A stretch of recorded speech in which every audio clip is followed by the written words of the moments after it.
Buenas, ¿cómo están? Hoy tenemos un programa cargado.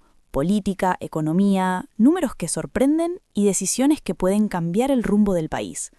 Porque mientras muchos siguen diciendo que Argentina está paralizada, el Congreso se mueve, y bastante.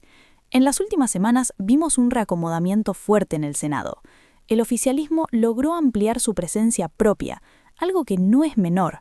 Cuando un gobierno consolida poder legislativo, deja de depender tanto de acuerdos circunstanciales y empieza a marcar agenda con más firmeza. Y eso se está notando. Ya hay más de 50 proyectos de ley en carpeta. Sí, 50. No es casual. Es una señal clara de que el gobierno quiere acelerar su programa reformista. Reformas estructurales, cambios institucionales, modificaciones que buscan redefinir cómo funciona el Estado. Pero la política no vive aislada. La economía también está dando señales. Este verano el turismo creció 9,5%. Más de 30 millones de personas recorrieron el país. El gasto real subió 4,5%. Son números concretos. Y no termina ahí. La venta de autos 0 kilómetro tuvo un crecimiento interanual del 47,8%, el mejor nivel desde 2018. Las motos subieron más del 33% y el índice de consumo mostró un leve avance del 2,5%. Entonces aparece la pregunta inevitable: ¿estamos viendo una recuperación real o simplemente un reacomodamiento después de meses muy duros? Porque una cosa es crecer desde el piso y otra muy distinta es consolidar una tendencia. Mientras tanto, el gobierno insiste con el orden fiscal. No hay plata sigue siendo la frase que resume la política económica. Ajuste, equilibrio, reducción del déficit. Pero al mismo tiempo vemos actividad en sectores específicos: turismo, autos, consumo puntual. Argentina hoy es una mezcla de ajuste fuerte y señales de movimiento.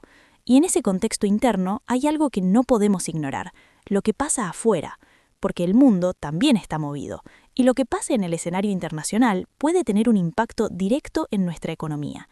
Y acá es donde el panorama se vuelve todavía más interesante. Y cuando digo que el panorama se vuelve más interesante, es porque en los últimos días pasaron cosas que pueden cambiar el tablero económico. Después de 26 años de negociaciones, Argentina ratificó el acuerdo comercial entre el Mercosur y la Unión Europea. 26 años, más de 2 décadas de idas y vueltas, cambios de gobierno, crisis económicas, tensiones diplomáticas, y finalmente se avanzó. ¿Qué significa esto en términos concretos? Significa que se abre una puerta enorme para exportaciones argentinas hacia uno de los mercados más grandes del mundo. Menos barreras arancelarias, más acceso para productos agroindustriales, manufacturas y ciertos sectores estratégicos. Pero, como todo en economía, no es automático. Un acuerdo no genera crecimiento por sí solo. Lo que genera crecimiento es cómo se implementa: la competitividad interna, la capacidad de producción, la estabilidad macroeconómica. Si Argentina logra consolidar un esquema previsible, este acuerdo puede transformarse en una oportunidad real. Si no, puede quedar como una foto diplomática. Y mientras miramos hacia Europa, el mundo nos vuelve a recordar algo fundamental: dependemos de los precios internacionales. El conflicto en Medio Oriente volvió a tensar el precio del petróleo, y cuando el petróleo se mueve todo. Si el crudo sube fuerte, puede impactar en combustibles, transporte y logística, y eso termina filtrándose en precios internos. Ahora bien, Argentina tiene una particularidad: produce parte de su propio petróleo. Eso le da cierto margen, pero igual no es inmune. Por eso el contexto global hoy es una variable clave. Internamente, el gobierno intenta consolidar orden fiscal. Externamente, los mercados energéticos están inestables, y en el medio, el consumidor argentino tratando de entender qué va a pasar con su bolsillo. Y como si esto fuera poco, también hubo decisiones fuertes en el plano institucional. Porque en el plano institucional también hubo movimientos que generan debate. El Senado aprobó el nuevo régimen penal juvenil y la edad de imputabilidad baja a 14 años. Es una decisión que no pasa desapercibida. Cambia una estructura que estaba vigente desde hace décadas. El argumento oficial es claro: dar más herramientas al sistema judicial frente a delitos graves cometidos por menores. Pero el debate es profundo. ¿Se trata de una medida necesaria para mejorar la seguridad o el problema de fondo es social y no penal? Este tipo de reformas no son solamente jurídicas, son culturales. Marcan el rumbo de cómo un país decide enfrentar la conflictividad social. Y mientras eso ocurre, también se abrió otro frente. El gobierno habilitó un mecanismo para denunciar tasas municipales que se consideren abusivas.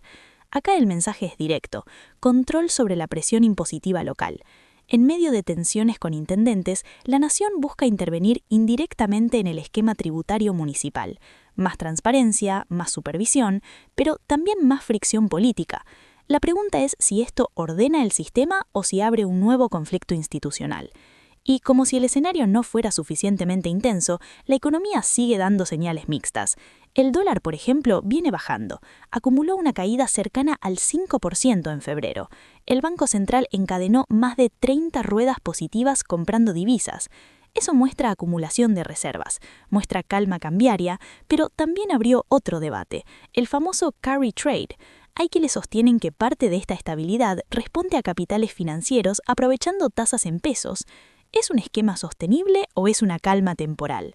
Lo cierto es que hoy el mercado cambiario está más estable que hace meses, y cuando el dólar se estabiliza, la inflación tiende a moderarse, no desaparece, pero pierde presión. Entonces tenemos un país con ajuste fiscal, reformas estructurales, dólar en baja, consumo que muestra pequeños repuntes y un contexto internacional volátil. No es blanco o negro, no es crisis absoluta ni boom económico, es transición. Y en las transiciones se define el rumbo. Pero hay algo más que está marcando el pulso político. Porque lo que también está marcando el pulso político es el fortalecimiento del oficialismo en el Congreso. Con los últimos movimientos en el Senado, el gobierno logró ampliar su bloque propio y consolidar más margen de maniobra. Eso cambia la dinámica legislativa. Cuando un gobierno gana músculo parlamentario, acelera. Y eso se está viendo. Más de 50 proyectos de ley en carpeta, se aprobó la modernización laboral y el régimen penal juvenil, acuerdo internacional ratificado, control sobre tasas municipales, señales fiscales firmes. Es un gobierno que no está administrando el status quo, está intentando rediseñar reglas.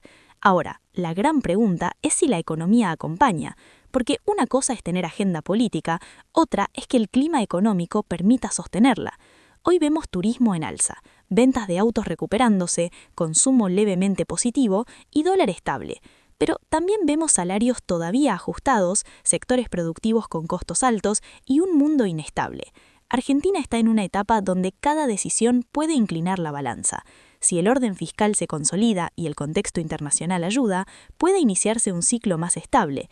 Si el petróleo sube fuerte, si el comercio global se complica o si la política se tensiona demasiado, el equilibrio puede romperse. Por eso este momento es tan interesante. No estamos frente a una foto fija, estamos frente a un proceso. Y en los procesos, lo importante no es solo el dato de hoy, sino la tendencia que se consolida en los próximos meses.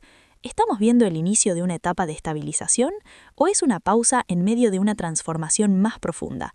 Eso es lo que vamos a estar analizando acá, con datos, contexto y sin relatos simplificados, porque la realidad argentina es compleja y entenderla requiere mirar todo el tablero, no solo una pieza. Gracias por acompañarme en este programa. Si te gusta este análisis profundo, suscríbete, activa la campanita y compartilo. Saluditos.